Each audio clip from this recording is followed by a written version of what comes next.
Shalom Bapak Ibu, Saudara-saudari, adik-adik yang sangat dikasihi oleh Tuhan Yesus. Nas yang akan kita renungkan hari ini adalah dari Markus 10 ayat 35 sampai 45. Tema yang akan kita renungkan adalah menjauhi kesombongan. Ayat emas kita kali ini adalah ayat 43 dan 44. Tidaklah demikian di antara kamu. Barang siapa ingin menjadi besar di antara kamu, hendaklah ia menjadi pelayanmu. Dan barang siapa ingin menjadi yang terkemuka di antara kamu, hendaklah ia menjadi hamba untuk semuanya. Di ayat-ayat ini secara tersurat Tuhan Yesus mengatakan menjadi besar adalah menjadi pelayan, menjadi terkemuka adalah menjadi hamba.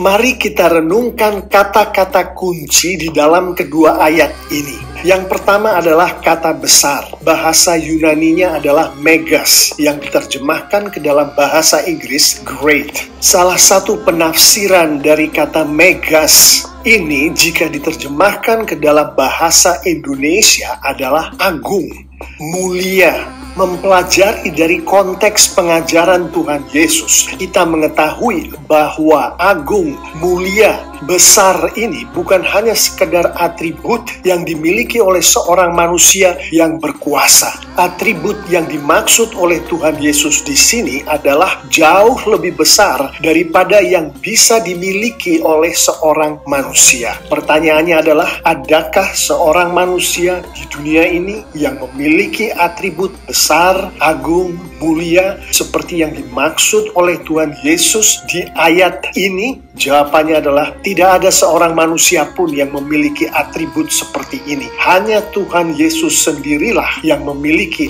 atribut seperti ini. Kata kedua adalah terkemuka. Di dalam bahasa Yunaninya adalah protos, yang diterjemahkan ke dalam bahasa Inggris chiefest. Salah satu penafsiran dari kata protos ini di dalam bahasa Indonesianya adalah utama. Dari konteks pengajaran-pengajaran Tuhan Yesus, kita mengetahui bahwa yang dimaksud dengan kata terkemuka, utama oleh Tuhan Yesus di sini bukanlah sekedar atribut seorang manusia yang hebat. Atribut yang dimaksud oleh Tuhan Yesus ini jauh lebih besar daripada yang bisa dimiliki oleh seorang manusia. Pertanyaannya adalah, adakah seorang manusia di dunia ini yang memiliki atribut terkemuka, utama, seperti yang dimaksud oleh Tuhan Yesus di dalam ayat ini? Jawabannya, tidak ada seorang manusia pun yang memiliki atribut seperti ini. Hanya Tuhan Yesuslah yang memiliki atribut seperti ini. Dari konteks nas kita ini dan konteks Alkitab secara keseluruhan, terutama pengajaran-pengajaran Tuhan Yesus, secara tersirat kita memahami bahwa atribut besar dan terkemuka ini ada hubungannya dengan ayat 38. Tetapi kata Yesus kepada mereka, "Kamu tidak tahu apa yang kamu minta. Dapatkah kamu meminum cawan yang harus kuminum dan dibaptis dengan baptisan yang harus kuterima?" Adakah seorang manusia di dunia ini yang dapat meminum cawan yang harus diminum oleh Tuhan Yesus? Adakah seorang manusia di dunia ini yang dapat dibaptis dengan baptisan yang harus diterima oleh Tuhan Yesus? Jawabannya adalah tidak ada. Tidak ada satu manusia pun di dunia ini yang dapat meminum cawan penderitaan sebagaimana Tuhan Yesus sendiri menyampaikan di Markus 14 ayat 36. Kata Tuhan Yesus, "Ya Aba, ya Bapa, tidak ada yang mustahil bagimu. Ambillah cawan ini daripadaku, tetapi janganlah apa yang aku kehendaki, melainkan apa yang engkau kehendaki." Menunjukkan betapa beratnya cawan penderitaan ini.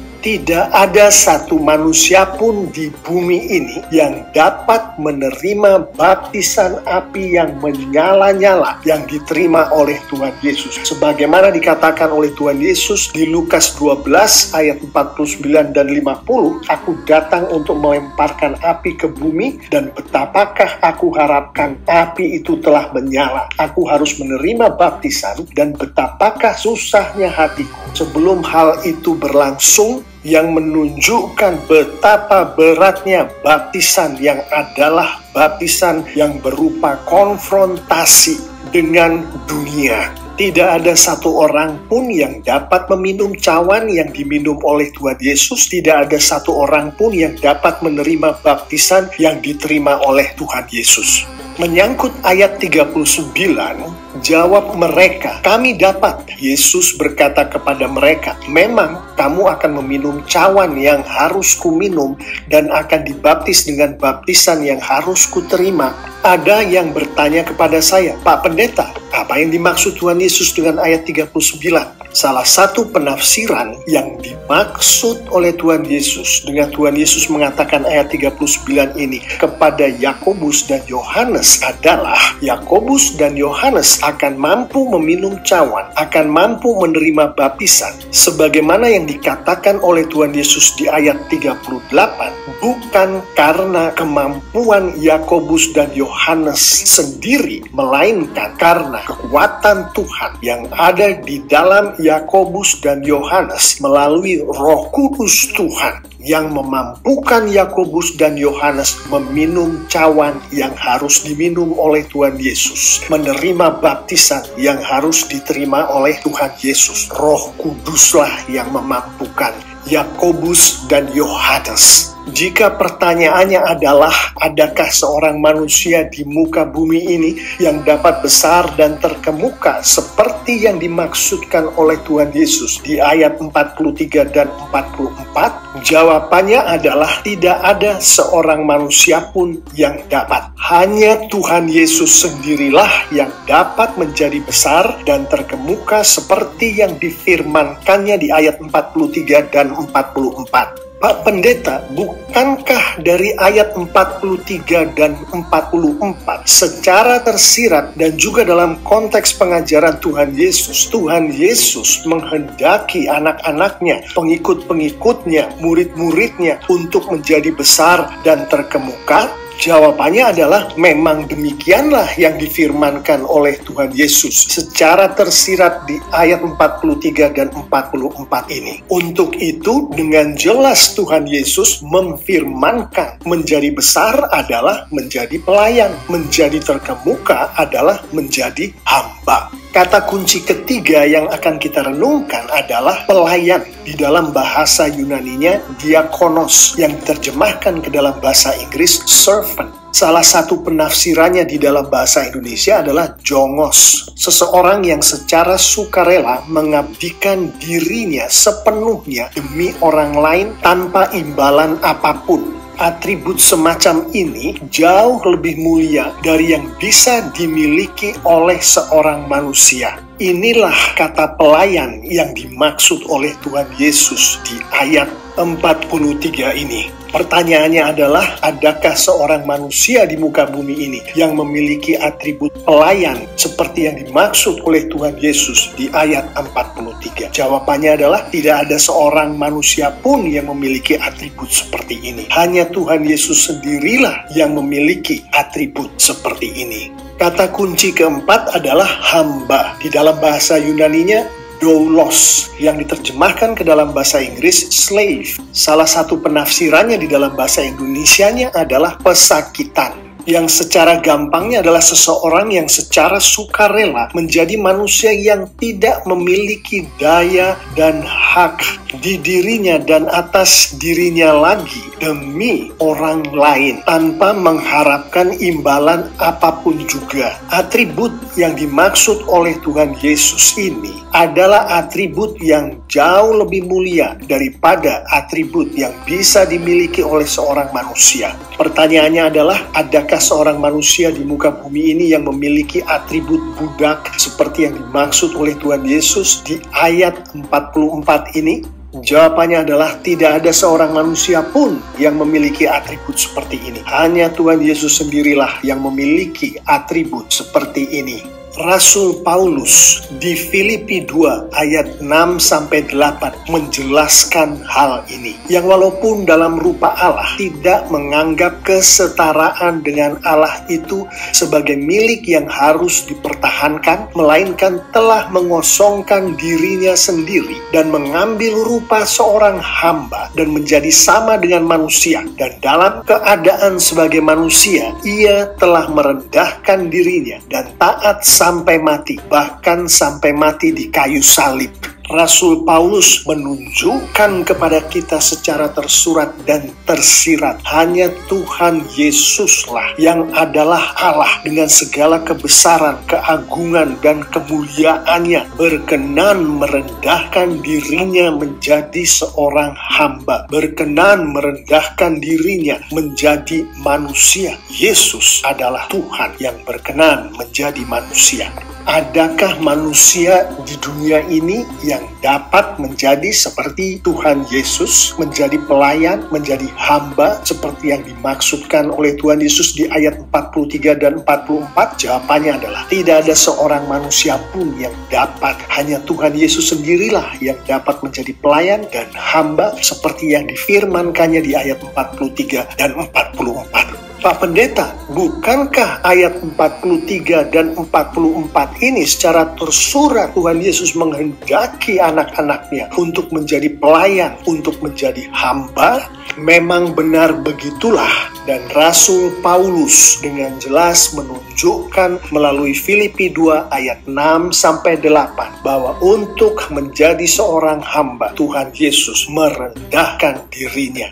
Menjadi seorang hamba adalah kerendahan hati. Untuk menjadi manusia, Tuhan Yesus merendahkan dirinya. Menjadi manusia adalah kerendahan hati. Dan hanya Tuhan Yesuslah yang dapat melakukan kerendahan hati seperti yang dimaksudkan oleh Rasul Paulus di suratnya yang lain, yaitu kepada jemaat Tuhan di Galatia, tepatnya di Galatia 5 ayat 22 dan 23. Rasul Paulus menjelaskan bahwa kerendahan hati yang dimiliki oleh Tuhan Yesus ini adalah kerendahan hati yang adalah buah Roh Kudus, yaitu buah Roh Kudus yang dalam bahasa Yunaninya praotes, yang diterjemahkan ke dalam bahasa Inggris meekness, yang salah satu penafsirannya adalah humility, yang kalau di dalam bahasa Indonesianya adalah kelemah lembutan, yang adalah kerendahan hati.